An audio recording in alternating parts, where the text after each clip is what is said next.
ഇങ്ങനൊരു പാൻഡമിക് ആയിരിക്കുന്ന സമയത്ത് അതിന്റെ ചികിത്സയെ പറ്റിയും ചികിത്സാ രീതികളെ പറ്റിയും ഒരുപാട് വാർത്തകളും ചർച്ചകളും ഒക്കെ ഇപ്പൊ നമ്മുടെ ഇടയിൽ നടക്കുന്നുണ്ട്. അതിൽ ഒരു പ്രധാനപ്പെട്ട ഒരു വിഷയമായിരുന്നു ആർസനിക് ആൽബം പ്രതിരോധ മരുന്നായി പ്രവർത്തിക്കുന്നത് എങ്ങനെയെന്നുള്ളത്. അതിന്റെ ശാസ്ത്രീയ അടിസ്ഥാനം എന്താണെന്ന് ഒരുപാട് പേര് ചോദ്യങ്ങൾ ഉന്നയിച്ചിരുന്നു. ഞാനും അത്തരത്തിലൊരു ചോദ്യമായിട്ട് വന്നിട്ടുണ്ടായിരുന്നു. അപ്പം അത്തരം ചോദ്യങ്ങൾക്ക് എനിക്ക് കൃത്യമായിട്ടുള്ള ശാസ്ത്രീയ മറുപടി കിട്ടിയിട്ടില്ലെങ്കിലും ഒരുപാട് മറു ചോദ്യങ്ങൾ ലഭിച്ചിട്ടുണ്ടായിരുന്നു. അതിൽ ഒന്നാമത്തെ ചോദ്യമാണ്, ക്ലോറോക്വിൻ പോലത്തെ മരുന്നുകൾ അല്ലെങ്കിൽ മറ്റു വൈറൽ രോഗങ്ങൾക്കെതിരെ ഉപയോഗിക്കുന്ന മരുന്നുകൾ എന്തുകൊണ്ടാണ് ആധുനിക വൈദ്യശാസ്ത്രത്തിന്റെ ഭാഗമായിട്ട് ചികിത്സയ്ക്കായി ഉപയോഗിച്ചിട്ടുള്ളതെന്നാണ്. അപ്പം നമ്മൾ ഇന്നത്തെ വീഡിയോയിലൂടെ ആ ഒരു കാര്യമാണ് പ്രധാനമായിട്ടും ചർച്ച ചെയ്യുന്നത്. ക്ലോറോക്വിൻ COVID-19 ഉപയോഗിക്കാൻ കാരണം എന്ത്, അതിന്റെ ശാസ്ത്രീയ അടിസ്ഥാനം എന്താണെന്ന്. അപ്പൊ വീഡിയോയിലേക്ക് കിടക്കുന്നതിന് മുൻപ് എന്തുകൊണ്ടാണ് ആർസനിക്കം ആൽബം എന്ന മരുന്നിന്റെ ശാസ്ത്രീയത ചോദ്യം ചെയ്യപ്പെട്ടത് എന്നുള്ളതും കൂടി ഞാനൊന്ന് എക്സ്പ്ലെയിൻ ചെയ്യാം. ഇപ്പം അതൊരു ഇമ്മ്യൂണോ ബൂസ്റ്റർ മരുന്നെന്നാണ് പല ഹോമിയോ ഡോക്ടേഴ്സും അവകാശപ്പെട്ടത്. അപ്പം ഇമ്മ്യൂണോളജി ബാക്ക്ഗ്രൗണ്ടിൽ ഗവേഷണം നടത്തുന്ന നമ്മളെപ്പോലെയുള്ളവർക്കും സ്വാഭാവികമായിട്ടും ഉണ്ടാകുന്ന ഒരു സംശയമാണ് ഇമ്മ്യൂണോ ബൂസ്റ്റിംഗ് എന്ന് പറയുന്ന പ്രവൃത്തി ആർസനിക്കം ആൽബം വഴി നടക്കുന്നത് എങ്ങനെയാണുള്ളത്. ഹലോ, അതെ, ഇപ്പം ഈ ഡോക്ടർ ആശ പറഞ്ഞ കാര്യത്തിന് ആർസനിക് ആൽബം എങ്ങനെയാണ് ഇമ്മ്യൂണിറ്റി ഉണ്ടാക്കുന്നതിനെ കുറിച്ചും ക്ലോറോക്വിൻ ഹൈഡ്രോക്ലോറോക്വിൻ എന്ന മരുന്ന് ഇതിൽ ഉപയോഗിക്കുന്നതിനെ കുറിച്ചുള്ള ഗുണമോ ദോഷമോ എന്താണെങ്കിലും ഈ 2-3 കാര്യങ്ങൾ എനിക്ക് പറഞ്ഞാൽ കൊള്ളാം. ഒന്നാമതായിട്ട് ഈ ഹൈഡ്രോക്ലോറോക്വിൻ എന്ന പറയുന്ന മരുന്ന് ഒരു പെറൂവിയൻ ബാർക്ക്, അതായത് കൊയ്ന എന്ന് മലയാളത്തിൽ പറയും. പണ്ട് മലേറിയയ്ക്ക് കൊയ്ന വെള്ളം കലക്കി കൊടുത്തിരുന്നു. ഈ മരത്തിൻ്റെ തൊലിയിൽ നിന്ന് എടുത്തിട്ടുള്ള മരുന്നാണ്. അതിന് സാമാന്ത്രികമായിട്ട് സിന്തറ്റിക്കായിട്ട് ഉണ്ടാക്കിയിട്ടുള്ള മരുന്നാണ് ഈ ഹൈഡ്രോക്ലോറോക്വിൻ എന്ന് പറഞ്ഞ മരുന്ന്. അത് മെറ്റീരിയലായിട്ടെന്ന് പറയുമ്പോൾ കെമിക്കൽ കണ്ടൻറ്റ് ശരീരത്തിൽ ചെന്നാൽ അത് വളരെ ദോഷം ചെയ്യും. അതേസമയം 200 വർഷങ്ങൾക്ക് മുമ്പ് 1790 ഡോക്ടർ ഹനുമാൻ ആദ്യമായിട്ട് പരിശോധിച്ച മരുന്നാണ് ഈ കൊയ്ന എന്ന് പറയുന്ന പോലെ. കൊയ്ന എന്നും പറയും. ഇംഗ്ലീഷിൽ QUININE അങ്ങനെയാണെന്ന് അറിയുന്നത്. ഹോമിയോപ്പതിയിൽ അത് ചീന എന്ന് പറഞ്ഞ ആയിട്ടാണ് അറിയപ്പെടുന്നത്. അത് തിളപ്പിച്ച വെള്ളം ആദ്യമായിട്ട് 1790 ഡോക്ടർ ഹനുമാൻ പരിശോധിച്ചതാണ്. ആ വെള്ളം കഴിച്ചിട്ടുണ്ടെങ്കിൽ മലേറിയയ്ക്ക് സമാന്തരമായിട്ടുള്ള ചുറ്റുപാടുകൾ, അതുപോലത്തെ രോഗലക്ഷണങ്ങൾ കാണിക്കും മനുഷ്യരിൽ. അതിൽ നിന്നും അദ്ദേഹം മനസ്സിലാക്കി അതിൻ്റെ സൂക്ഷ്മമായിട്ടുള്ള എനർജി ഫോംസ് ശരീരത്തേക്ക് കൊടുത്താൽ ശരിയാകുമോ എന്ന് പരീക്ഷിച്ച് നോക്കി. അതനുസരിച്ച് അത് ശരിയാകുമെന്ന് കണ്ടുപിടിക്കുകയും ചെയ്തു. ഇപ്പോൾ ഈ ഹൈഡ്രോക്ലോറോക്വിൻ എന്ന് പറയുന്ന ഇംഗ്ലീഷ് പേരും പറഞ്ഞിട്ട് അതിൻ്റെ ഭയങ്കരമായിട്ടുള്ള സംഗതികൾ ഇവിടെ ചെയ്യുന്ന 200 വർഷമായിട്ട് ഇത് ഹോമിയോപ്പതിയിൽ സാധാരണ ഉപയോഗിക്കുന്ന മരുന്നാണ്. കൊയ്ന എന്ന് പറയുന്ന മരുന്ന് മലേറിയയിലേക്കുള്ള പല ലക്ഷണങ്ങൾക്കും രോഗലക്ഷണങ്ങൾക്കും ഉപയോഗിക്കുന്ന മരുന്നാണ്. പിന്നെ ആർസനിക് ആൽബം 30 എന്ന് പറഞ്ഞ മരുന്ന് ആർസനിക്കത്തിൽ നിന്ന് തന്നെ, ആർസനിക്കം ആൽബം എന്ന് പറഞ്ഞ കെമിക്കൽ സബ്സ്റ്റൻസിൽ നിന്ന് തന്നെ ഉണ്ടാക്കിയെടുത്തതാണ് ഹോമിയോപ്പത്തിക് മെത്തേഡ് അനുസരിച്ച്. അതായത് ഈ സബ്സ്റ്റൻസ് ശരീരത്തിൽ ചെന്ന് കഴിഞ്ഞാൽ നമ്മുടെ COVID-19 കൊറോണ വൈറസ് ചെന്ന് കഴിഞ്ഞാൽ ഉണ്ടാകുന്ന സാധാരണ സിംറ്റംസിനനുസരിച്ച്, അത് ഇന്ത്യയിലുള്ളവർക്ക്, അമേരിക്കയിലുള്ളവർക്ക് ആ സിംറ്റം വേണമെന്നില്ല. അതായത് ആസ്മ പോലുള്ള സിംറ്റം, ശ്വാസതടസ്സം, തൊണ്ടയിലുള്ള പ്രശ്നങ്ങൾ, വയറിളക്കം, ഈ സംഗതികൾ ഈ ആർസനിക് ആൽബത്തിൻ്റെ സബ്സ്റ്റൻസ് സ്വഭാവം, നാച്ചുറൽ ബേസിക് സ്വഭാവമാണ്. അത് മനുഷ്യ ശരീരത്തിൽ ചെന്നാൽ ഇന്ന കാര്യങ്ങളുണ്ടാകും. അതുകൊണ്ടാണ് അതിൻ്റെ സൂക്ഷ്മമായ മരുന്ന്, അതിൽ നിന്നും ഉണ്ടാക്കിയിട്ടുള്ള സൂക്ഷ്മമായ മരുന്ന് അതിനെ ചികിത്സിക്കാനായിട്ട് ഉപയോഗിക്കുന്നത്. ഇതിന് ശാസ്ത്രീയമായ തെളിവ് എന്തോന്നാണ് ഇവർ ഈ ശാസ്ത്രീയമായ തെളിവ് നിന്ന് ലാബോറട്ടറിയിൽ, നിങ്ങളുടെ ലാബോറട്ടറിയിൽ ആൻറ്റിവൈറലായി ഉണ്ടാകുന്ന കെമിക്കൽസിന് മാത്രമേ ഈ ശാസ്ത്രീയമായിട്ടുള്ള കാര്യങ്ങൾ പറ്റുള്ളൂ. ശാസ്ത്രം എന്ന് പറഞ്ഞ എന്ന കാര്യത്തെക്കുറിച്ച് പോലുള്ള സാമാന്യമായിട്ടുള്ള ഒരു ഡെഫിനേഷൻ ഈ ഡോക്ടർ ആദ്യം പറയുന്നില്ല. ശാസ്ത്രം എന്ന് പറഞ്ഞാൽ എന്താണ്? ബോംബെ IITയിൽ ഈ മരുന്നിനെ കുറിച്ചുള്ള ശാസ്ത്രീയമായ ഗവേഷണം നാനോ പാർട്ടിക്കിൾസ് പീക്കോ ലെവൽ എത്രയാണെന്നുള്ളതനുസരിച്ച് ചെയ്തിട്ടുണ്ട്. മാത്രമല്ല പത്തനംതിട്ടയിൽ നടത്തി എന്നവർ അവകാശപ്പെടുന്ന ക്ലിനിക്കൽ പഠനം വായിച്ചാൽ മനസ്സിലാകും, ഹോമിയോയുടെ സിദ്ധാന്തങ്ങളോ അല്ലെങ്കിൽ ഹോമിയോ മരുന്നിന്റെ രീതികളോ അല്ല ആ ഒരു പഠനത്തിൽ ഭൂരിഭാഗവും പറയുന്നത്. അതിൽ ഉപയോഗിച്ചിരിക്കുന്ന മെത്തേഡ് എന്ന് പറയുന്നത് ഫ്ലോ സൈറ്റോമെട്രിയാണ്. അതിൽ ഈ ഹോമിയോ മരുന്നിൻ്റെ സിദ്ധാന്തങ്ങളും മറ്റും പറയുന്ന ഡോക്ടർ പറയുമ്പോൾ ഈ ഹോമിയോ മരുന്നിൻ്റെ സിദ്ധാന്തങ്ങൾ എന്താണെന്ന് തന്നെ ഡോക്ടർ പഠിച്ചിട്ടുണ്ടോ? അല്ലാതെ ഹോമിയോ മരുന്നിൻ്റെ സിദ്ധാന്തം എന്ന് പറയുന്നത് പത്തനംതിട്ടയിൽ അവർ ആർസനിക് ആൽബം 30 എന്നുള്ള മരുന്ന് ഹോമിയോ റെമഡി ആൾക്കാർക്ക് ഞങ്ങൾക്ക് കൊടുത്തു. അത് കൊടുത്തവർക്കൊന്നും പിന്നെ കോവിഡിൻ്റെ സിംറ്റം ഉണ്ടായിട്ടില്ല.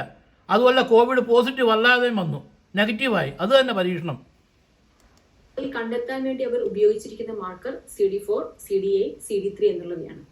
ഈ CD4, CD3, CD8 എന്നുള്ള ഈ നിങ്ങളുടെ ഈ കെമിക്കലിന് പേരുകളുണ്ടല്ലോ, അതിനകത്ത് ഒരു കാര്യമില്ല. ഇത് ശരീരത്തിൽ എത്തിക്കഴിഞ്ഞാൽ എന്ത് സംഭവിക്കുന്നു എന്നുള്ളതാണ് പ്രധാനമായിട്ടുള്ള കാര്യം. അതായത് സിംറ്റംസ്, ലക്ഷണങ്ങൾ, രോഗലക്ഷണങ്ങൾ.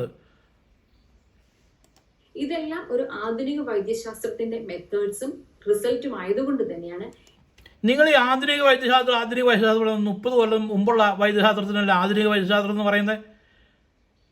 ഈ 10 കൊല്ലത്തിനിടയ്ക്കോ 15 കൊല്ലത്തിനിടയ്ക്കോ അമേരിക്കയിലും ജർമ്മനിയിലും ജപ്പാനിലും ഇതിനെക്കുറിച്ച് നടത്തിയ റിസർച്ച് നിങ്ങൾ വല്ലതും പഠിച്ചിട്ടുണ്ടോ? ബോംബെ IIT ഹോമിയോ മരുന്നിനെ കുറിച്ചുള്ള റിസർച്ചുകൾ നടത്തിയിരുന്നു. എങ്ങനെയാണ് നാനോ പാർട്ടിക്കിൾ ഇത്രയൊക്കെ അധികം ഡൈലൂട്ട് ചെയ്തിട്ടുണ്ടെങ്കിൽ അതിൻ്റെ ഡൈലൂട്ട് ആൻഡ് സക്കഷൻ എന്ന് പറഞ്ഞാൽ ഹോമിയോപ്പതിക് പ്രോസസ്സാണ്. ഒരു മരുന്നിന് ഡൈലൂട്ട് ചെയ്ത് അത് ആൽക്കഹോളും ജലവും ഈക്വലായിട്ട് എമൗണ്ടിലുള്ള ഒരു രീതിയിലാണത് ഡൈലൂഷനും അത് കഴിഞ്ഞ് ശക്തമായ കുലുക്കി സക്കസ് ചെയ്ത് ശരിയാക്കുന്നത്. അത് നിങ്ങൾ പഠിച്ചിട്ടുണ്ടോ? ഈ ഒരു മരുന്നിന്റെ ശാസ്ത്രീയത എന്താണ്, അല്ലെങ്കിൽ ഞങ്ങൾക്കൊന്ന് പറഞ്ഞു തരൂ എന്നുള്ള ചോദ്യം വീണ്ടും വീണ്ടും ഉയർന്നു കേൾക്കുന്നത്. പ്രത്യേകിച്ചും എൻ്റെ വീഡിയോയിലൂടെ ഞാൻ ചോദിച്ച ചോദ്യങ്ങൾ ഹോമിയോയുടെ അടിസ്ഥാന തത്വങ്ങൾ തെറ്റാണെന്നോ അല്ലെങ്കിൽ അടിസ്ഥാന തത്വം എന്താണെന്നുള്ള ചോദ്യങ്ങളോ അല്ലെങ്കിൽ ഹോമിയോയിൽ ഉപയോഗിക്കുന്ന മറ്റു മരുന്നുകൾ എന്താണെന്നൊന്നും ഞാൻ പറഞ്ഞിട്ടില്ല. എന്തുകൊണ്ട് പറയുന്നില്ല? ഹോമിയോ മരുന്നിൻ്റെ അടിസ്ഥാന തത്വം നിങ്ങൾ പഠിച്ചിട്ടുണ്ടെങ്കിൽ എന്തുകൊണ്ട് പറയുന്നില്ല? ഇവിടെ ലക്ഷക്കണക്കിന് മില്യൺ കണക്കിന് 10 ലക്ഷക്കണക്കിന് അമേരിക്ക പോലും നിങ്ങൾ ഈ റിസർച്ച് ചെയ്യുന്ന അമേരിക്ക പോലും ലക്ഷക്കണക്കിന് ആൾക്കാർ ഹോമിയോ മരുന്ന് ഉണ്ടാക്കുന്നുണ്ട്. അമേരിക്കൻ ഹോമിയോപ്പതിക് ഫാർമക്കോപീഡിയയിൽ ഇതെങ്ങനെ ഉണ്ടാക്കേണ്ടത്, അതിൻ്റെ സക്കഷൻ എന്താണ്, ഡൈലൂഷൻ എന്താണെന്ന് എല്ലാം എക്സാക്ട്ലി എഴുതിയിട്ടുണ്ട്. അതനുസരിച്ചാണ് അമേരിക്കയിൽ മരുന്ന് വയ്ക്കുന്നത്. അല്ലാതെ ആർക്കും അമേരിക്കയിൽ മരുന്ന് വയ്ക്കാൻ പറ്റില്ല. അമേരിക്കൻ ഫാർമക്കോപീഡിയ അപ്രൂവ് ചെയ്യാതെ മരുന്നുകളൊന്നും അമേരിക്ക വിൽക്കാൻ പറ്റില്ല. ഈ വിൽക്കുന്ന മരുന്നുകൾ ഒരുപാട് പേര് കഴിക്കുന്നുണ്ട്. ശക്തമായിട്ടുള്ള ഫാർമസ്യൂട്ടിക്കൽ കമ്പനിക്കാരുടെയും ഈ ഡോക്ടർമാരെ പോലുള്ള നിങ്ങളെപ്പോലുള്ള ഈ ആൻറ്റിവൈറൽ അല്ലെങ്കിൽ വൈറോളജിസ്റ്റുകാരുടെയും ശക്തമായ പ്രവർത്തന നിമിത്തമാണ് ഈ ഹോമിയോ മരുന്ന് ജനങ്ങളിലേക്ക് വേണ്ടത്ര എത്താത്തത്. കാരണം ഈ ഹോമിയോ മരുന്നിന് യാതൊരു വിലയില്ല. 5-10 രൂപ അമേരിക്കയിലാണെങ്കിൽ $2, $3 കിട്ടുന്ന മരുന്നാണ്.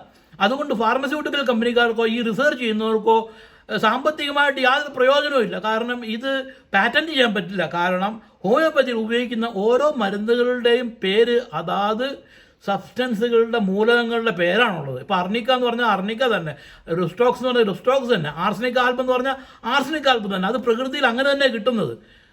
അതിനെ സൂക്ഷ്മീകരിച്ചിട്ടാണ് അതിൻ്റെ ഊർജം ആണ് വേർതിരിച്ച് ഇമ്മ്യൂണിറ്റിക്ക് വേണ്ടി ഉപയോഗിക്കുന്നത്, അല്ലാതെ സബ്സ്റ്റൻസ് അല്ല.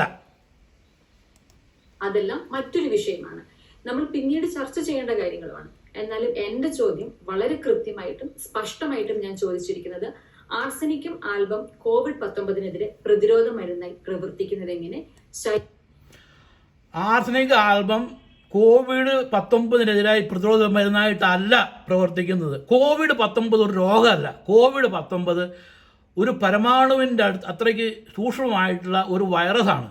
അത് ശരീരത്തിൽ കയറി കഴിഞ്ഞാൽ ബ്ലഡ് സ്ട്രീമിലേക്ക് രക്തത്തിൽ കൂടി പ്രവേശിച്ച് അത് രക്തത്തിനെ കട്ടിയാക്കുകയും നമ്മുടെ മ്യൂക്കസ് പ്രവർത്തനങ്ങളെ ബാധിക്കുകയും ശരീരത്തിലെ ശ്വാസകോശത്തിനെയും തൊണ്ട അവിടെയുള്ള മ്യൂക്കസ് സംവിധാനത്തിന്, അതായത് മ്യൂക്കസ് എന്ന് പറഞ്ഞാൽ കഫം എന്നർത്ഥം, അതിനെ ബാധിക്കുകയും ചെയ്യുന്നതുകൊണ്ട് ശ്വാസതടസ്സം ഉണ്ടാകുന്നു. എന്നിട്ടാണ് അത് ന്യൂമോണിയ എന്ന് പറഞ്ഞാൽ ഇംഗ്ലീഷിലുള്ള പേരാണ്. ന്യൂമോണിയ എന്ന് പറഞ്ഞിട്ടുണ്ടെങ്കിൽ ഇത് പറഞ്ഞ പോലുള്ള ശ്വാസകോശത്തിൻ്റെ പ്രവൃത്തിയെ അത് പ്രതികൂലമായിട്ട് ബാധിക്കുന്നു. അങ്ങനെയാണ് ശ്വാസം കിട്ടാതെ മനുഷ്യർ മരിക്കാൻ പോകുന്നത്. അതേസമയം ഈ കോവിഡ് ശരീരത്തിൽ എത്തിക്കഴിഞ്ഞാൽ പ്രാഥമിക ലക്ഷണങ്ങൾ കാണിക്കുമ്പോൾ തന്നെ ഹോമിയോ മരുന്ന്, ഉദാഹരണമായിട്ട് ഇന്ത്യയിൽ അധികം കാണുന്നത് ആർസനിക് ആൽബത്തിൻ്റെ സിംറ്റമാണ്. അതായത് ശ്വാസതടസ്സം, പിന്നെ ഈ ആസ്മ പോലുള്ള സിംറ്റങ്ങൾ, വയറിളക്കം. അതിന് സമാന്തരമായിട്ടുള്ള സബ്സ്റ്റൻസ് ആണ് ആർസനിക്കം ആൽബം. അതിൻ്റെ സൂക്ഷ്മമായിട്ടുള്ള ഈ ആർസനിക് ആൽബം 1890 1790 1795 ഈ സമയങ്ങളിൽ തന്നെ ഡോക്ടർ ഹന്യൂമാൻ ഡോക്ടർ അത് വെറും ഹോമിയോപ്പതി ഡോക്ടർ അല്ലായിരുന്നു. അദ്ദേഹം ഉണ്ടാക്കിയ സിദ്ധാന്തമാണ്. അദ്ദേഹം സാധാരണ രീതിയിലുള്ള ഒരു ബിഷഗുരനായിരുന്നു. MD കഴിഞ്ഞിട്ടുള്ള മെഡിക്കൽ ഡോക്ടറും അതുപോലെ തന്നെ അദ്ദേഹം കെമിസ്ട്രിയിൽ സ്പെഷ്യലൈസ് ചെയ്ത ഒരു റിസർച്ച് അതായത് ശാസ്ത്രജ്ഞൻ ആയിരുന്നു. അദ്ദേഹമാണ് ഈ കാര്യങ്ങൾ ഡെവലപ്പ് ചെയ്തത്. എന്നിട്ട് ആരോഗ്യമുള്ള ജനങ്ങളിൽ പരിശോധിച്ചതിന് ശേഷമാണ് ഇതിൻ്റെ സിംറ്റംസ് ഹോമിയോപ്പതിക് മെഡിക്കൽ എഴുതിയിട്ടുള്ളത്. ഇത് നിങ്ങൾക്ക് അന്വേഷിച്ച് കിട്ടുന്ന കാര്യമാണ്. ഇതിന് പുതിയൊരു സംവിധാനത്തിൻ്റെ ആവശ്യമില്ല. ഈ കൊറോണ വൈറസ് എന്ന് പറയുന്നത് ഇതുപോലത്തെ വൈറസ് നേരത്തെ ഉണ്ടായിട്ടുണ്ട്. കൊറോണ വൈറസിന് സാർസ് വൈറസിന് ഈക്വൽ ആയിട്ടുള്ള വൈറസ് ഫ്ലൂ വൈറസ് ഗ്രൂപ്പിൽപ്പെട്ട ഒരു വൈറസാണ് ഈ കൊറോണ വൈറസ് നിങ്ങൾക്ക് മൈക്രോസ്കോപ്പിൽ ചെക്ക് ചെയ്യാൻ പറ്റില്ല. മൈക്രോസ്കോപ്പിൽ ചെക്ക് ചെയ്യാവുന്ന ഏറ്റവും മൈക്രോണിക് ആയിട്ടുള്ള ഇത് അതിനും താഴെയാണ്, നാനോ പീക്കോ ലെവലിലാണുള്ളത്. അതിനനുസരിച്ചുള്ള രീതിയിൽ ഇലക്ട്രോൺ മൈക്രോസ്കോപ്പ് ഉപയോഗിച്ചിട്ടാണ് ഇതിൻ്റെ പ്രവർത്തനങ്ങൾ പരിശോധിക്കുന്നത്. അത് വൈറസ് ഒരു ലബോറട്ടറിയിൽ പരിശോധിച്ചിട്ട് കാര്യമില്ല. ഈ വൈറസിനെ എങ്ങനെ രോഗപ്രതിരോധം ചെയ്യിക്കുന്നു, മനുഷ്യ ശരീരത്തിൽ ഈ വൈറസ് കയറിക്കഴിഞ്ഞാൽ മനുഷ്യ ശരീരത്തിലുള്ള പ്രതിരോധ ശക്തി എങ്ങനെയാണ് പ്രവർത്തിക്കുന്നത്, അതായത് ജീവശക്തി, മനുഷ്യൻ്റെ ജീവശക്തിയും മാനസിക നിലയൊക്കെ അനുസരിച്ച് ജീവശക്തിയിലുള്ള ഏറ്റക്കുറച്ചിലുകളുണ്ട്. മാനസിക രോഗികൾക്ക് പ്രത്യേകിച്ച് ഇമ്മ്യൂണിറ്റി കുറവായിരിക്കും, ചിലർക്ക് ഇമ്മ്യൂണിറ്റി കൂടുതലായിരിക്കും. ഈ സംഗതിയുള്ള കാര്യങ്ങൾ കണക്കാക്കിയിട്ട് വേണം ഇതിനെക്കുറിച്ച് പറയാൻ വേണ്ടിയിട്ടും. ശരീരത്തിലെ അതിന്റെ പ്രവർത്തന രീതി എന്താണെന്നുള്ളതാണ്. അപ്പോൾ നമുക്ക് ഇന്നത്തെ വിഷയത്തിലേക്ക് കിടക്കാം. COVID-19 ആധുനിക വൈദ്യശാസ്ത്രത്തിൽ ഉപയോഗിക്കുന്ന ചികിത്സാ രീതികൾ എന്തൊക്കെയാണ്, ഏതെല്ലാം മരുന്നുകളാണവ, അവയുടെ ശാസ്ത്രീയ അടിസ്ഥാനം എന്താണ്, ശാസ്ത്രീയ പഠനങ്ങൾ സൂചിപ്പിക്കുന്നത് എന്താണ്. അതിനകത്ത് ഏറ്റവും പ്രധാനമായിട്ട് നമ്മൾ ഫോക്കസ് ചെയ്യുക ക്ലോറോക്വിൻ ആയിരിക്കും. ഇപ്പോൾ നമ്മൾ ആധുനിക വൈദ്യശാസ്ത്രത്തിലെ ഏത് മരുന്നിനെയും പറ്റിയുള്ള പഠനങ്ങളും നമുക്ക് വളരെയധികം കിട്ടുന്നതാണ്. അതിനു വേണ്ടിയിട്ട് നമ്മൾ എല്ലാവരും പ്രധാനമായിട്ട് നോക്കാറുള്ളത് PubMed പോലത്തെ വെബ്സൈറ്റുകളിലാണ്, അല്ലെങ്കിൽ ഗൂഗിൾ സ്കോളർ പോലെയുള്ള സ്ഥലങ്ങളിൽ നമുക്ക് ഇതുപോലത്തെ റിസർച്ച് ആർട്ടിക്കിൾസ് കണ്ടെത്താവുന്നതാണ്. അപ്പം എനിക്ക് ആദ്യമേ സ്വാഭാവികമായിട്ടും ഒരു ഇൻട്രസ്റ്റ് ഉണ്ടായിരുന്നു. ഓക്കെ, ആർസനിക്കം ആൽബം എങ്ങനെയാണ് ഇമ്മ്യൂണോ ബൂസ്റ്ററായി പ്രവർത്തിക്കുന്നത് എന്നുള്ളത്. അതുകൊണ്ട് ഞാൻ ആദ്യം ഈ ആർസനിക് ആൽബം ഇമ്മ്യൂണോ ബൂസ്റ്റർ ആയിട്ടല്ല പ്രവർത്തിക്കുന്നത്. ആർസനിക് ആൽബത്തിന് ഒരു പ്രത്യേക സിംറ്റംസ് ശരീരത്തിൽ പ്രൊഡ്യൂസ് ചെയ്യാൻ കഴിയും. അല്ലാതെ ഇത് ബൂസ്റ്റിങ് നമ്മൾ രാവിലെ പിള്ളേർക്ക് ബൂസ്റ്റ് കൊടുക്കുന്ന പോലെ ഹോർലിക്സ് കൊടുക്കുന്ന പോലെ ബൂസ്റ്റർ അല്ല. അതൊരു കെമിക്കൽ സബ്സ്റ്റൻസ് അല്ല ഈ മരുന്നായിട്ട് ഉപയോഗിക്കുന്നത്. PubMedൽ പോയിട്ട് ഇത് സെർച്ച് ചെയ്തു. അപ്പം എനിക്ക് ഒരു റിസൾട്ട് പോലും കണ്ടെത്താനായില്ല. അതുകൊണ്ടാണ് ഞാൻ ഈ PubMedൽ സെർച്ച് ചെയ്ത് എങ്ങനെ കിട്ടുക? PubMedൽ സെർച്ചിൻ്റെ അതൊരു പൊതുവായിട്ടുള്ള സബ്സ്റ്റൻസ് ഉള്ള കാര്യമാണ്. സബ്സ്റ്റൻസ് ഇല്ലാത്ത കാര്യങ്ങൾ നിങ്ങൾ എന്തുകൊണ്ട് ഹോമിയോ മരുന്ന് ഉപയോഗിച്ചിട്ട് എത്ര സ്ഥലത്ത് ഇറ്റലിയിലും ഫ്രാൻസിലുമൊക്കെ നിങ്ങൾ ഈ boyron.com എന്ന് പറഞ്ഞിട്ടുള്ളൊരു കമ്പനിയുണ്ട്, ഹോമിയോ മരുന്ന് ഉണ്ടാക്കുന്ന കമ്പനി, അല്ലെങ്കിൽ ഹന്യൂമാൻ ഇൻസ്റ്റിറ്റ്യൂട്ട്, അല്ലെങ്കിൽ ഹന്യൂമാൻ ഫാർമക്കോളജി, ആ തരത്തിലുള്ള ഹോമിയോ മരുന്നിന് ഈ ഫാർമസ്യൂട്ടിക്കൽ കമ്പനികൾ കഴിയുന്നതും അതിനെ വളരെ സമ്മതിക്കില്ല. AMA അമേരിക്കൻ മെഡിക്കൽ അസോസിയേഷൻ ഉണ്ടായത് തന്നെ 1940-കളിൽ ഉണ്ടായത് തന്നെ ഹോമിയോ മരുന്നിനെ എതിർക്കാൻ വേണ്ടിയിട്ടാണ്. നിങ്ങൾ ഹോമിയോ മരുന്ന് പറയുമ്പോൾ ഹോമിയോ മരുന്നിന് അനുകൂലമായിട്ട് ഇവർ മരുന്ന് കൊടുക്കാൻ തുടങ്ങിയാൽ അസുഖങ്ങൾ മാറും, ക്രോണിക് ആയിട്ടുള്ള അസുഖങ്ങൾ മാറും. അതനുസരിച്ച് ഒരു കറവപ്പശുവായിട്ട് രോഗികളെ നിലനിർത്താൻ പറ്റില്ല. അതിന് ഫാർമസ്യൂട്ടിക്കൽ കമ്പനികൾ കണ്ട ഉപായമാണ് അമേരിക്കൻ മെഡിക്കൽ അസോസിയേഷൻ പ്രധാനമായിട്ടും. അതുപോലെ മെയിൻ സ്ട്രീം അലോപ്പത്തിക്ക്, അതായത് ബിൽഡിങ്ങുകളും ഡോക്ടർമാരും HMO ഇതെല്ലാം എപ്പോഴും പണം ഉണ്ടാക്കാനുള്ള ഇൻഷുറൻസ് കമ്പനികളും പണം ഉണ്ടാക്കാൻ വേണ്ടിയാണ് ഉപയോഗിക്കുന്നത്. അപ്പോൾ അതിന് അനുകൂലമായിട്ടുള്ള സംഗതികൾ മാത്രമേ ഉപയോഗിക്കുകയുള്ളൂ. അമേരിക്കയിൽ ഏറ്റവും കൂടുതൽ ഫ്ലൂ മെഡിസിനായിട്ട് ചിലവാകുന്നത് ഓസിലോകോക്സൽ എന്ന് പറഞ്ഞൊരു ഫ്രഞ്ച് ഹോമിയോപ്പതിക് ഫാർമസി ഉണ്ടാക്കുന്ന മരുന്നാണ്. അത് കാട്ടുകോഴിയുടെ ലിവറിൽ നിന്ന് ഡെവലപ്പ് ചെയ്തെടുത്തിട്ടുള്ള ഒരു പ്രതിരോധ മരുന്നാണ്. അത് ഏത് ഫ്ലൂ സിംറ്റം ആയാലും ആ മരുന്ന് ഈ പറയുന്ന കൊറോണ ആയിട്ടുള്ള സിംറ്റം ഉണ്ടായാലും അത് ഫ്ലൂ വർഗത്തിൽപ്പെട്ടതാണ്. അതിനാണെങ്കിലും ഈ ഓസിലോകോക്സിനും വർക്ക് ചെയ്യും. ഈ ആർസനിക് ആൽബം ഓസിലോകോക്സിനും മാത്രമല്ല, വേറെ പോസ്പറസ്, പിന്നെ ഈ കർപ്പൂരത്തിൽ നിന്നെടുത്ത ക്യാമ്പർ, അതിൽ നിന്നെടുത്ത മരുന്നുണ്ട്. വേറെയും 3-4 മരുന്നുകളുണ്ട്. ബ്രയോണിയ, അതുപോലുള്ള പല മരുന്നുകളിലും അനുസരിച്ച് സിംറ്റംസ് അനുസരിച്ചാണ് ഇത് മനുഷ്യ ശരീരത്തിലുണ്ടാകുന്ന സിംറ്റം അനുസരിച്ചാണ് ഇത് കൊടുക്കുക. അല്ലാതെ കാറടച്ച് വെടിവെക്കുന്ന ഒരു മരുന്നും ഹോമിയോപ്പതിയിലില്ല. അത്തരമൊരു ചോദ്യം ഉന്നയിച്ചത്. എന്നാൽ എന്റെ വീഡിയോയ്ക്ക് താഴെ വന്ന മറു ചോദ്യങ്ങൾ ഒരുപാടുണ്ടായിരുന്നു. പാരസെറ്റമോൾ എങ്ങനെയാണ് പ്രവർത്തിക്കുന്നത്, ക്ലോറോക്വിൻ എങ്ങനെയാണ് പ്രവർത്തിക്കുന്നത് എന്നുള്ളത്. അപ്പൊ നമുക്ക് ആർക്ക് വേണം ഈ പാരാസെറ്റമോളും ക്ലോറോക്വിനും കെമിക്കലി പ്രിപ്പയർഡ് ചെയ്ത സിന്തറ്റിക് മരുന്നുകളാണ്.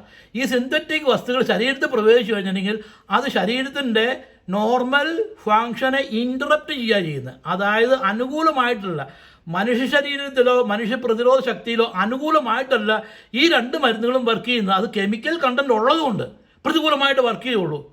അനുകൂലമായിട്ട് വർക്ക് ചെയ്യണമെങ്കിൽ അതിനേക്കാൾ സൂക്ഷ്മമായിട്ടുള്ള രീതിയിൽ അത് ഡൈലൂട്ട് ചെയ്ത് ശരിയാക്കണം. അതിന് എനർജി മാത്രം എടുക്കണം. എന്നെങ്കിൽ അത് ശരീരത്തിൻ്റെ ഫങ്ഷൻ അനുകൂലമായിട്ട് വർക്ക് ചെയ്യാൻ പറ്റുള്ളൂ. കാരണം ഒരു വസ്തു എന്ത് ശരീരത്തിൽ പ്രവേശിച്ചാലും ശരീരം അതിനെ പ്രതിരോധിക്കും. Chemical substance, measurable chemical substance ഉണ്ടെങ്കിൽ അത് ശരീരം അതിനെ പ്രതിരോധിക്കും. അത് ക്ലോറോക്വിൻ ആയാലും ആർസനിക് ആയാലും.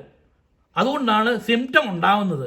ശരീരത്തിലുണ്ടാകുന്ന സിംറ്റം ആ കയറിയ കെമിക്കൽ സബ്സ്റ്റൻസോ അല്ലെങ്കിൽ ബാക്ടീരിയയോ എന്താണോ അതിനെ പ്രതിരോധിക്കാനുള്ള ഒരു ഉപാധിയായിട്ടാണ് നമുക്ക് വേദനയും തുമ്മലും ചുമയൊക്കെ വരുന്നത്. അത് മനസ്സിലാക്കണം ആദ്യം തന്നെ. പബ്മെഡിന്റെ വെബ്സൈറ്റിൽ പോയിട്ട് സെർച്ച് ചെയ്യാവുന്നതേ ഉള്ളൂ. ക്ലോറോക്വിൻ ഇൻ COVID-19 ട്രീറ്റ്മെന്റ് എന്ന് നമ്മൾ വെറുതെ ഒന്ന് സെർച്ച് ചെയ്താൽ തന്നെ നമുക്ക് 800-ലധികം ഈ ക്ലോറോക്വിൻ COVID-19 ട്രീറ്റ്മെൻ്റ് ആയിട്ട് അതാണ് നിങ്ങൾ മനസ്സിലാക്കേണ്ടത്. COVID-19 എന്ന് പറഞ്ഞൊരു വൈറസാണ്. ക്ലോറോക്വിൻ ഒരു വൈറസ് അല്ല. അതൊരു ആൻറ്റി വൈറസ് പോലും അല്ല. അത് ആൻറ്റി ബാക്ടീരിയൽ ആയിട്ട് വരുള്ളൂ. നിങ്ങൾക്ക് വൈറസിനെ പ്രതിരോധിക്കണമെങ്കിൽ സൂചി കൊണ്ട് എടുക്കാണ്ടാണ് തൂമ്പ കൊണ്ടെടുത്താൽ ശരിയാവില്ല. നിങ്ങൾ വൈറസിനെ ട്രീറ്റ് ചെയ്യാൻ വേണ്ടി വൈറസിനെ നേരിട്ട് നിങ്ങൾക്ക് ട്രീറ്റ് ചെയ്യാൻ പറ്റില്ല. ശരീരത്തിൽ രോഗപ്രതിരോധ ശക്തി ഉണ്ടായിട്ട് ഈ സിസ്റ്റം തന്നെ ശരീരത്തിൻ്റെ രോഗപ്രതിരോധ ശക്തിക്ക് തന്നെ അറിയാം. മനസ്സിലാണ് എത്രയോ വർഷങ്ങളായിട്ട് കാരണവന്മാർ മുഖേന പലതവണ തലമുറകളാക്കിയിട്ട് നമ്മളെ പ്രതിരോധ ശക്തി വർദ്ധിപ്പിച്ചിട്ടുണ്ട്. അതുകൊണ്ട് ഇത് കോവിഡിനുള്ളൊരു പ്രശ്നം തന്നെ കോവിഡ് കെമിക്കൽ ഫാക്ടറിയിൽ വൈറൽ ഫാക്ടറിയിൽ ഉണ്ടാക്കിയതുകൊണ്ട് നാച്ചുറലായിട്ട് അതായത് പ്രകൃതി ദത്തമായിട്ട് പാരമ്പര്യമായിട്ടോ മനുഷ്യ ശരീരത്തിൽ അതിനുള്ള പ്രതിരോധ ശക്തി ഡെവലപ്പ് ആയിട്ടില്ല. എന്നാൽ അതിന് സമാന്തരമായിട്ടുള്ള ഹോമിയോപ്പതിയിൽ മരുന്നുകളുണ്ട്. സബ്സ്റ്റൻസ് നേരത്തെ 100-200 വർഷം മുമ്പേ 200 വർഷമായിട്ട് ചെക്ക് ചെയ്തിട്ടുള്ള ടെസ്റ്റ് ചെയ്തിട്ടുള്ള മനുഷ്യ ശരീരത്തിൽ, അല്ലാതെ എലിയിലും പുലിയിലും പട്ടിയിലും പൂച്ചയിലൊന്നും അല്ല, മനുഷ്യ ശരീരത്തിൽ തന്നെ ടെസ്റ്റ് ചെയ്തിട്ട് അതിൻ്റെ ലക്ഷണങ്ങൾ രേഖപ്പെടുത്തിയിട്ടുണ്ട്.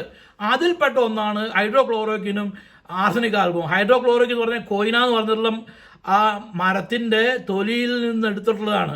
അതാണ് നാച്ചുറൽ സബ്സ്റ്റൻസ്. ഹോമിയോപ്പതിയിൽ നാച്ചുറൽ സബ്സ്റ്റൻസ് മാത്രമേ ഉപയോഗിക്കുന്നുള്ളൂ.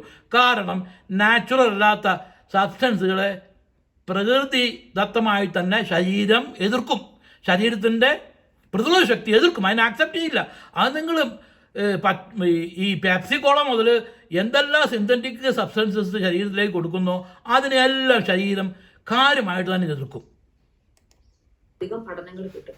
ഇതിനകത്ത് തന്നെ ക്ലിനിക്കൽ ട്രയൽസ് ഉണ്ട്, പിന്നെ മെറ്റാ അനാലിസിസ് ഉണ്ട്, റിവ്യൂസ് ഉണ്ട്, അല്ലെങ്കിൽ ബേസിക് ആയിട്ടുള്ള ലബോറട്ടറി പഠനങ്ങൾ എല്ലാം നമുക്ക് ഈ കാര്യങ്ങളൊക്കെ ബേസിക് ആയിട്ട് ലബോറട്ടറിയിൽ മനുഷ്യന് ജീവനുള്ള ആ ജീവശക്തിയാണ് പ്രതിരോധിക്കുന്നത്. ആ ജീവശക്തിയാണ് മനസ്സിൻ്റെ അവസ്ഥയും ജീവശക്തിയുമാണ് രോഗപ്രതിരോധം. അത് ലബോറട്ടറി കൊണ്ടുവച്ചിട്ട് പ്രതിരോധിക്കാൻ പറ്റില്ല.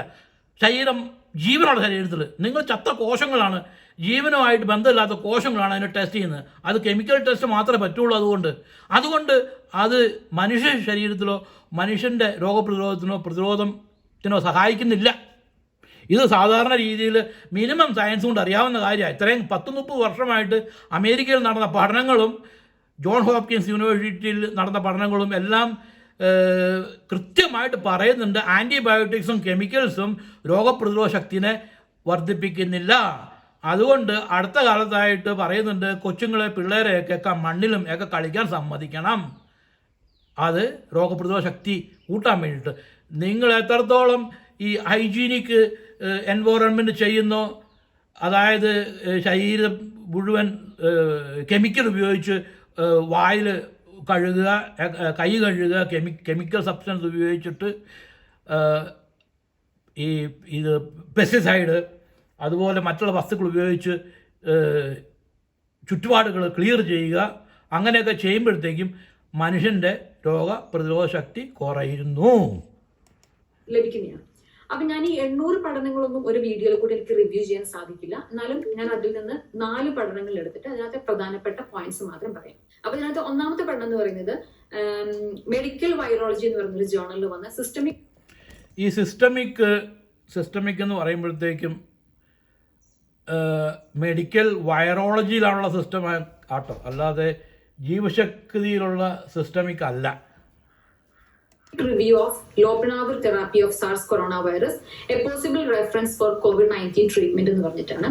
അപ്പൊ ഇതിനകത്ത് പറയുന്നുണ്ട് COVID-19 ചികിത്സയ്ക്കായി ഉപയോഗിച്ചിട്ടുള്ള HIV മരുന്നുകളായിട്ടുള്ള ലോപ്പിനാവിർ അല്ലെങ്കിൽ റിട്ടോണാവിർ പോലത്തെ മരുന്നുകൾ അല്ലെങ്കിൽ ഇന്റർഫെറോൺ ബീറ്റ, ഇതെല്ലാം എങ്ങനെയാണ് പ്രവർത്തിക്കുന്നത് എന്നുള്ള വളരെ കൃത്യമായിട്ടുള്ള ഒരു പഠനമാണിത്.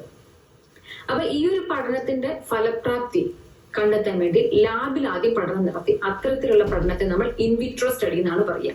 അതിനുശേഷം മൃഗങ്ങളിലും പഠനം നടത്തിയിട്ടുണ്ട്. അപ്പൊ ഈ ഒരു പഠനം, ഈ ഇൻവിട്രോ സ്റ്റഡീസ് എന്ന് പറയുന്നതും ലാബിൽ നടത്തുന്ന സ്റ്റഡീസ് പറയുന്നതും ഒക്കെ ഈ പറഞ്ഞ കെമിക്കൽ സ്റ്റഡീസാണ്. അതുകൊണ്ട് കാര്യമായിട്ട് ശരീരത്തിൻ്റെ നിങ്ങൾ രോഗപ്രതിരോധ ശക്തിനെ കുറിച്ച് പറയുമ്പോൾ നിങ്ങൾ രോഗപ്രതിരോധ ശക്തി എങ്ങനെ വർദ്ധിപ്പിക്കുക എന്നുള്ള കാര്യങ്ങളെക്കുറിച്ച് എന്തുകൊണ്ട് പറയുന്നില്ല? എല്ലാം സ്റ്റെറിലൈസ് ചെയ്ത് നശിപ്പിച്ചു. നിങ്ങൾ സ്റ്റെറിലൈസ് ചെയ്ത് എൻവയോൺമെൻറ്റ് നശിപ്പിച്ചെങ്കിൽ സാധാരണ രീതിയിൽ തന്നെ പ്രതിരോധ ശക്തി കുറയും. അതേസമയത്ത് ഭക്ഷണ രീതികളിലും മറ്റും ആരോഗ്യം ഇമ്പ്രൂവ് ചെയ്യാനുള്ള, മനുഷ്യൻ്റെ രോഗപ്രതിരോധ ശക്തി ഇമ്പ്രൂവ് ചെയ്യാനുള്ള കാര്യങ്ങൾ നിങ്ങളൊന്നും പഠിക്കുന്നില്ലല്ലോ. ഭക്ഷണത്തിൽ വേണ്ട ചേഞ്ചസ് ഇവിടെ അമേരിക്കയിൽ ചുമ്മാ മെക്ഡൊണാൾഡ്സും മറ്റേ ഹംബർഗറും ജങ്ക് ഫുഡും തിന്ന് മനുഷ്യൻ്റെ പ്രതിരോധ ശക്തിയൊക്കെ പോയിരിക്കണു. ഈ കോഫ് സിറപ്പും സ്റ്റെറിലൈസേഷനും ഈ പറഞ്ഞ കെമിക്കൽസും ഈ മൗത്ത് ക്ലീനിങ് സ്റ്റഫും ആൻറ്റിബയോട്ടിക്സും ആൻറ്റി ബാക്ടീരിയൽ സബ്സ്റ്റൻസൊക്കെ തിന്ന് മനുഷ്യൻ്റെ രോഗപ്രതിരോധ ശക്തി വല്ലാതെ കുറഞ്ഞിരിക്കണം. അതിന് വേണ്ടിയിട്ട് നിങ്ങൾ ഇനി പിന്നെ ഗുളിക രൂപത്തിലാക്കിയിട്ട് കെമിക്കൽ വായിലേക്ക് തള്ളിക്കൊടുക്കുന്നതിനെ കുറിച്ച്, ഇഞ്ചക്ഷനും കെമിക്കലും തള്ളുന്നതിനെ കുറിച്ച് നിങ്ങൾ പറയുന്നുള്ളൂ. എന്തുകൊണ്ട് ആരോഗ്യ സംരക്ഷണത്തെക്കുറിച്ചുള്ള കാര്യങ്ങൾ നിങ്ങൾ പറയുന്നില്ല? ആരോഗ്യ സംരക്ഷണത്തിന് ഭക്ഷണത്തിൽ വേണ്ടത്ര സസ്യങ്ങളും പഴവർഗ്ഗങ്ങൾ, ഫ്രൂട്ട്സ് ആൻഡ് വെജിറ്റബിൾസ് വേണ്ടത്ര വേണം. ഇത് ചുമ്മാതെ ചിക്കനും മറ്റേ ഹോർമോണൊക്കെ അടിച്ചു കയറ്റിയ ചിക്കനും മറ്റും മറിച്ചുമാണ് തിന്നുന്നത്. അതിനെക്കുറിച്ചൊന്നും പറയുന്നില്ല. ഈ ഹോർമോൺസും മറ്റും മറിച്ചൊക്കെ അടിച്ചു കയറ്റി മനുഷ്യൻ്റെ പ്രതിരോധ ശക്തി ഇല്ലാതെല്ലായി വരുന്നു. അമേരിക്കയിൽ ഏറ്റവും കൂടുതൽ കൊറോണ എന്ന് പറഞ്ഞാൽ അതൊരു രോഗപ്രതിരോധ ശക്തി ഇല്ലാതെ മനുഷ്യൻ ചാവുക ചെയ്യുന്നത് കൊറോണയുടെ സമയത്ത്. അതിന് വേണ്ടതായിട്ടുള്ള ഉപയോഗപ്രദമായിട്ട് എന്തെങ്കിലും കാര്യങ്ങൾ നിങ്ങൾ പറയുന്നില്ലല്ലോ. എയ്ഡ്സ് എങ്ങനെയാണ് വന്നത്? എയ്ഡ്സിൻ്റെ കാരണം എന്താ? ഹ്യൂമൻ ഇമ്മ്യൂണോ ഡിഫിഷ്യൻസിയാണ്. അതെങ്ങനെയാണ് വന്നത്? പല രീതിയിൽ ജീവിത രീതികൾ മാറ്റിമറിച്ച് പ്രകൃതിക്ക് വിരോധമായിട്ടുള്ള പ്രകൃതി വിരുദ്ധ കാരണങ്ങൾ ചെയ്തിട്ടാണ് അവരിൽ അതുപോലുള്ള, അതും ലബോറട്ടറിയിൽ നടന്ന പല പരീക്ഷണങ്ങൾ മുഖേനയുള്ള ചില വൈറസുകൾ എന്ന് പറയുമ്പോൾ മോഡിഫൈഡ് വൈറസുകൾ. ഇത് വൈറസുകൾ തന്നെത്താനെ മോഡിഫൈ ആയി ക്യാൻസർ ടിഷ്യൂ പോലെ. എന്നിട്ടാണത് മനുഷ്യന് ഇമ്മ്യൂണിറ്റി കുറയ്ക്കുക ചെയ്തത്. ഹ്യൂമൻ ഇമ്മ്യൂണോ ഡിഫിഷ്യൻസി സിൻഡ്രോം എന്നാണ് പറഞ്ഞിരിക്കുന്നത്. എന്നാൽ അതിൻ്റെ വൈറസ് എക്സാക്റ്റായിട്ട് കണ്ടുപിടിച്ചിട്ടില്ല. ശരീരത്തിൽ അതിന് ആൻറ്റിവൈറസ് ഉണ്ടാക്കുന്നതിന് ബേസ് ചെയ്തിട്ടാണ് അതിന് ലക്ഷണങ്ങൾ കണ്ടുപിടിക്കുന്നത്. നിങ്ങൾ അതിനെ വേണ്ടി ഈ ലബോറട്ടറിയിൽ കുത്തിത്തറച്ച് ഈ എന്തെല്ലാം വൈറസ് ടെസ്റ്റ് ചെയ്താലും ശരി, ഇതിനുള്ള പ്രതിവിധി ആവുന്നില്ല. മനുഷ്യൻ്റെ ജീവിതമാർഗത്തിൽ വരേണ്ട വ്യതിയാനങ്ങൾ പ്രകൃതിയിൽ നിന്ന് വളരെ അകന്നകന്ന് പോയി. പ്രകൃതി ക്ഷമമായിട്ടുള്ള ഭക്ഷണം കഴിക്കണം എങ്ങനെയാണ്, ആരോഗ്യം സംരക്ഷിക്കുന്നത് എങ്ങനെയാണ്, അല്ലാതെ ഈ ആരോഗ്യം പോയിട്ട് അതിനെ മറ്റേ ഈ മരുന്ന് കൊടുത്തിട്ടോ എന്തെന്നാ കെമിക്കൽ സബ്സ്റ്റൻസ്, മരുന്ന് പറയാനൊന്നുമില്ല, നിങ്ങൾ കൊടുക്കുന്നതൊക്കെ കെമിക്കൽ സബ്സ്റ്റൻസാണ്. അതുകൊണ്ട് എങ്ങനെയാണ് ഉണ്ടാവുക? കെമിക്കൽ സബ്സ്റ്റൻസ് കൊണ്ട് കെമിക്കൽ സബ്സ്റ്റൻസ് ഉണ്ടാവുള്ളൂ. ശരീരമാണെങ്കിൽ കെമിക്കൽ സബ്സ്റ്റൻസിനെയൊക്കെ പ്രതിരോധിക്കുകയും ചെയ്യും. ദയവായിട്ട് ഈ മനുഷ്യന് പ്രയോജനകരമായിട്ടുള്ള കാര്യങ്ങൾ പഠിപ്പിക്കുക. നല്ല ഭക്ഷണ രീതി, ശരിയായ രീതിയിലുള്ള ഭക്ഷണം, നിങ്ങളുടെ മക്കൾക്കും തന്നെ അത് തന്നെ വേണ്ടത്. ശരിയായ രീതിയിലുള്ള ഭക്ഷണ രീതി, അല്ലാതെ വൈറോളജി എന്ന് വന്നിട്ട് അതൊരു ഓളജി നിങ്ങൾ കാശുണ്ടാക്കാൻ വേണ്ടി ഉണ്ടാക്കിയിരിക്കുന്നതാണ്. അതുപോലെ പല പരീക്ഷണങ്ങളും മരുന്ന് കമ്പനികളും ഉണ്ടാക്കുന്നുണ്ട്, ഫാർമസ്യൂട്ടിക്കൽ കമ്പനികൾ. അതൊക്കെ പണം ഉണ്ടാക്കാൻ വേണ്ടിയിട്ട് ഏതെങ്കിലും തരത്തിൽ ആൾക്കാരെ നുണ പറഞ്ഞ് പറ്റിച്ച് അവരെ തെറ്റിദ്ധരിപ്പിച്ച് അവരിൽ നിന്ന് പണം ഉണ്ടാക്കാൻ വേണ്ടിയിട്ടുള്ള. അല്ലാതെ ആയുർവേദ വിധിപ്രകാരമാണെങ്കിലും ഹോമിയോപ്പതിയും ആയുർവേദവും ഒക്കെ മനുഷ്യന് ആരോഗ്യത്തിന് എങ്ങനെ ഹോമിയോ മരുന്ന് ഡിസ്ഈസ് ഒരു മനുഷ്യന് ഡിസ്ഈസ് വരുമ്പോഴാണ്, അതായത് അവൻ്റെ ആരോഗ്യ സന്തുലിതാവസ്ഥ തെറ്റുമ്പോൾ അതെങ്ങനെ വീണ്ടും നേർവഴിക്ക് കൊണ്ടുവരാം എന്നുള്ളതിനെ കുറിച്ചാണ്, സന്തുലിതാവസ്ഥയിലേക്ക് വരാൻ വേണ്ടിയിട്ടാണ് മെനക്കെടുന്നത്. അത് തന്നെയാണ് അതും ബേസിക് ആയുർവേദ പ്രിൻസിപ്പിൾ അനുസരിച്ച് തന്നെയാണ്. ആയുർവേദത്തിൽ ഈ കെമിക്കൽ പ്രിൻസിപ്പിളും എല്ലാം ഉണ്ട്. ആയുർവേദത്തിന് ആയിരക്കണക്കിന് വർഷങ്ങൾക്ക് മുമ്പേ അതിനെക്കുറിച്ച് ചരകൻ, സുശ്രുതൻ, വാഗ്ഭടൻ എന്നിവ ഇതിനെക്കുറിച്ച് വേദങ്ങളിൽ എഴുതിയിട്ടുണ്ട്. അഥർവ വേദത്തിൽ ഇതിനെക്കുറിച്ച് എക്സ്പ്ലെയിൻ ചെയ്തിട്ടുണ്ട്. എങ്ങനെയാണ് പരമാണുക്കൾ, ശരീരത്തിൽ അണുക്കൾ എങ്ങനെയാണ് ഉണ്ടാകുന്നത്, അണുക്കൾ എങ്ങനെയാണ് പ്രവേശിക്കുന്നത്, അതെല്ലാം ടോക്സിൻ, അതായത് വിഷാംശങ്ങൾ കയറിയിട്ട് വിഷാംശങ്ങളായിട്ട് നിലനിൽക്കുന്നതാണ്. ഈ വിഷത്തെ ശരീരത്തിൽ നിന്ന് പിന്തള്ളിയിട്ടുണ്ടെങ്കിൽ ആരോഗ്യം വരും. ഇത് തന്നെയാണ് ഹോമിയോപ്പതിയിൽ പഠിപ്പിക്കുന്നതും. ഈ ടോക്സിൻ സബ്സ്റ്റൻസ് എങ്ങനെയാണ്, ടോക്സിൻ സബ്സ്റ്റൻസിനെ ശരീരത്തിൽ നിന്ന് എങ്ങനെ വിസർജിക്കാം എന്നുള്ളതാണ് പ്രധാനമായിട്ടുള്ള കാര്യം. അത് തന്നെയാണ് ആയുർവേദം. ആയുർവേദത്തിൽ പിന്നെ നിങ്ങൾ അലോപ്പതിയിൽ ഉപയോഗിക്കുന്ന പോലെ സ്ഥൂലമായിട്ടുള്ള മരുന്നുകൾ ഉപയോഗിക്കുന്നുണ്ട്. ഹോമിയോപ്പതിയിൽ സ്ഥൂലമായിട്ടുള്ള ഒരു മരുന്നുകളുമില്ല, സൂക്ഷ്മമായിട്ടുള്ള മരുന്നുകൾ മാത്രമേ ഉള്ളൂ. അതും ആയുർവേദ പ്രിൻസിപ്പിളിൽ നിന്നാണ് ഇദ്ദേഹം അനിമാൻ ഡെവലപ്പ് ചെയ്തത്. വ്യത്യാസത്തിലുള്ളൂ, ആയുർവേദത്തിൽ നെയ്യ് ആവർത്തനം എന്നുള്ള സംഗതി ഉപയോഗിക്കുന്നതും ഭസ്മവും നെയ്യുമാണ് ആയുർവേദത്തിൽ ആവർത്തനത്തിന് ഉപയോഗിക്കുന്നത്. അദ്ദേഹം പ്യൂർ ആൽക്കഹോൾ ഉപയോഗിച്ച്, ആൽക്കഹോളും ഈക്വൽ വാട്ടർ ബൈ വെയ്റ്റ് ഇത് ഉപയോഗിച്ചിട്ടുണ്ടെങ്കിൽ എല്ലാ വസ്തുക്കളും അതിൽ ഡിസോൾവ് ആവും. അങ്ങനെ അതിനെ സൂക്ഷ്മീകരിച്ചെടുക്കാമെന്ന് മനസ്സിലാക്കി. അതായത് ഹോമിയോപ്പതിക് സക്കഷൻ ഡൈലൂഷൻ.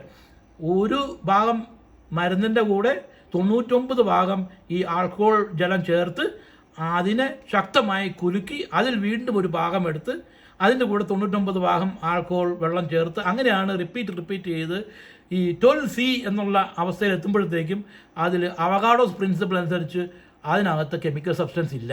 ഈ അവഗാഡോസ് പ്രിൻസിപ്പിൾ എന്ന് പറയുമ്പോഴത്തേക്കും അത് 19 കൊല്ലം മുമ്പുള്ളതാണ്. അതൊക്കെ കഴിഞ്ഞ് ഇപ്പോൾ ഇലക്ട്രോണിക്സ്, EMF, ഇലക്ട്രോ മോട്ടീവ് ഫോഴ്സായി ഇലക്ട്രോ മാഗ്നറ്റിക് ലെവലിലാണ് ഇപ്പോൾ കാര്യങ്ങൾ പോകുന്നത്.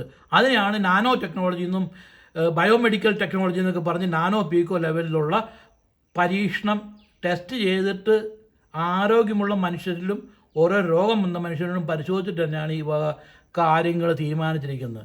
ദയവായിട്ട് കുറേയൊക്കെ എങ്കിലും ഈ വക കാര്യങ്ങൾ പഠിപ്പിക്കുക. അല്ല നിങ്ങൾക്ക് ഈ യൂട്യൂബിൽ നിന്നും മറ്റേ മറിച്ചും വെറും ഈ വീഡിയോ ഇങ്ങനെ വിട്ടിട്ട് ആൾക്കാരെ കുളം കലക്കി മീൻ പിടിക്കാന്നുള്ള രീതിയിൽ വെറുതെ ഇങ്ങനെയുള്ള നിങ്ങൾ വീഡിയോ ഇട്, നല്ല വീഡിയോ ഇട്, അതിനനുസരിച്ച് കാര്യങ്ങളെ വിശദമായിട്ട് എക്സ്പ്ലെയിൻ ചെയ്യും. നമസ്തേ.